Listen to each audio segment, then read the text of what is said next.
महर्षि वेद व्यास द्वारा रचित हिंदू धर्म का सबसे पौराणिक धार्मिक ग्रंथ महाभारत, जो कि सनातन धर्म का सबसे प्राचीन ग्रंथ माना जाता है और इसे पांचवें वेद शास्त्र के तौर पर भी जाना जाता है, जो कि हमारे समाज को बहुत कुछ सिखाता है।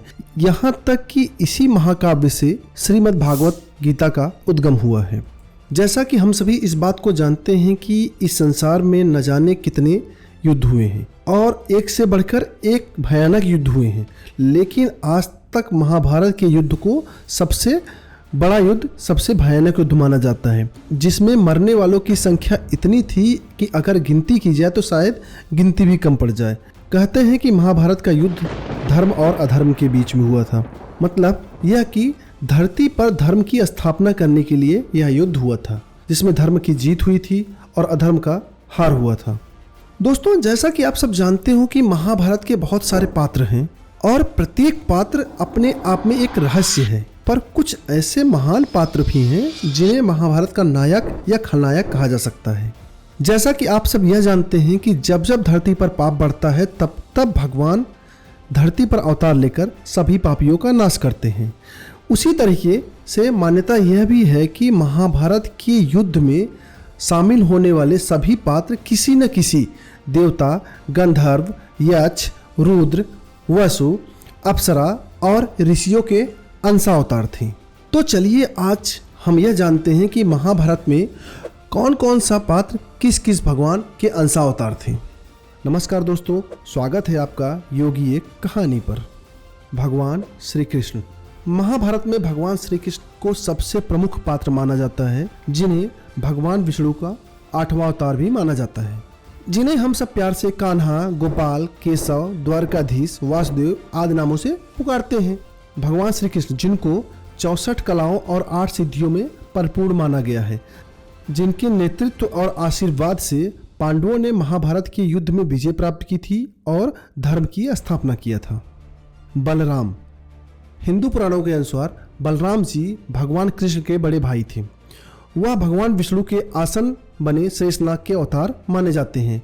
हालांकि यह भी माना जाता है कि महाभारत के युद्ध में बलराम ने किसी पक्ष से युद्ध नहीं किया था और वह युद्ध के समय तीर्थ स्थान पर चले गए थे। भीष्म पितामह।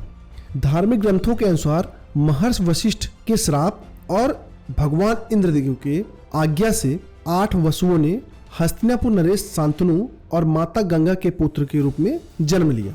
माता गंगा ने 7 पुत्रों को तो नदी में बहा दिया, जबकि 8वें वसु रूपी पुत्र को नदी में जब बहाने गई तो राजा शांतनु ने उन्हें रोक दिया, जिससे एक वसु जिंदा रह गए, जिनका नाम देवव्रत पड़ा।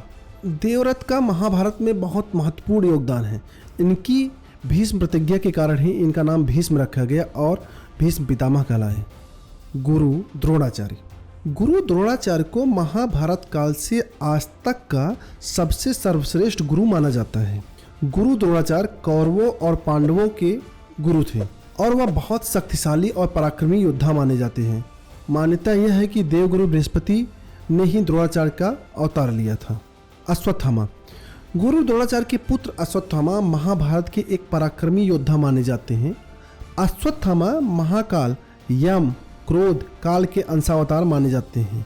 कहते हैं कि महाभारत युद्ध के पश्चात भगवान श्री कृष्ण से मिले श्राप से आज भी उनकी आत्मा भटक रही है और कलयुग के अंत तक पृथ्वी पर भटकती रहेगी। कर्ण। महाभारत का सबसे महान योद्धा कर्ण भगवान सूर्य और माता कुंती के पुत्र थे।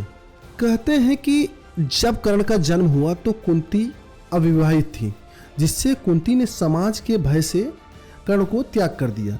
माना यह भी जाता है कि कर्ण पूर्व जन्म में एक असुर थे, जिन्होंने अपने तप से 1000 रक्षा कवच हासिल किए थे और एक श्राप के कारण उन्हें कर्ण रूप में जन्म लेना पड़ा। युधिष्ठिर। 5 पांडवों के सबसे बड़े भ्राता युधिष्ठिर भगवान धर्मराज और माता कुंती के पुत्र थे। युधिष्ठिर के धर्मपिता पांडु थे।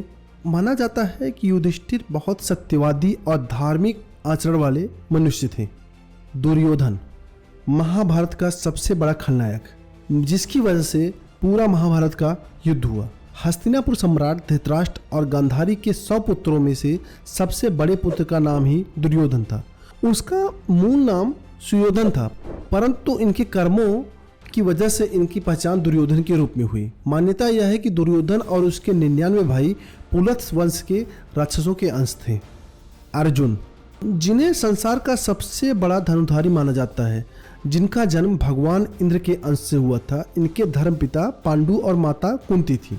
कहते हैं कि अर्जुन से बड़ा धनुर्धारी इस संसार में कोई नहीं था। अर्जुन गुरु द्रोणाचार्य के सबसे प्रिय शिष्य माने जाते थे।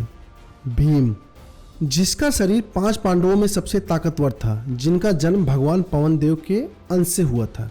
कहते हैं कि भीम के अंदर 10,000 हाथियों का बल था। पांडु पुत्र भीम ने ही दुर्योधन सहित उसके सारे भाइयों का वध किया था। नकुल और सहदेव, नकुल और सहदेव 2 अश्विनी कुमारों नाथ और दस्त के अंश से उत्पन्न हुए थे। अभिमन्यु, अभिमन्यु अर्जुन और भगवान श्री कृष्ण की बहन सुभद्रा का बेटा था, जो कि महाभारत के युद्ध में वीरगति को प्राप्त हुआ था। अभिमन्यु चंद्रमा के अंश के रूप में पृथ्वी पर अवतरित हुए थे।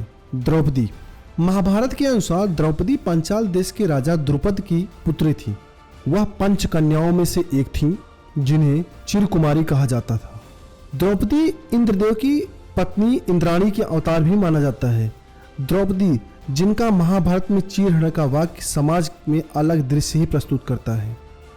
शकुनी, गांधार राज शकुनी, जो कि महाभारत की युद्ध होने का सबसे बड़ा कारण माना जाता है। गांधार राज शकुनी कौरवों के मामा थे।